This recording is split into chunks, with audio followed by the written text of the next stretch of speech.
Good afternoon to you. I'm Edge Ranch taking you through the 716 in 2 minutes, and we begin with the first arrest of its kind in Erie County. A Buffalo landlord is facing charges after tenants were exposed to lead paint.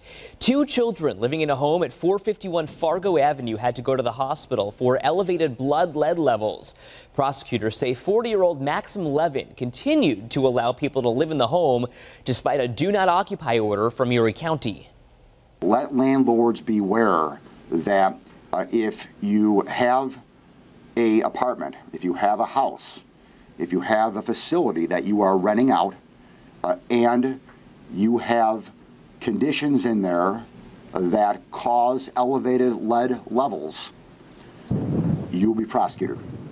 You are on my radar, especially if there are children involved and there are children living there. Levin is charged with willful violation of health laws. It's the first case to be prosecuted since the public health law was signed in 2014.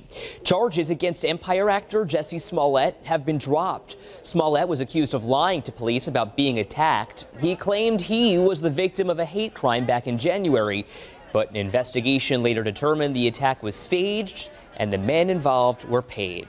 Today is your chance to weigh in on whether Buffalo should be the next city to ditch the dish. It's a movement to ban styrofoam takeout containers.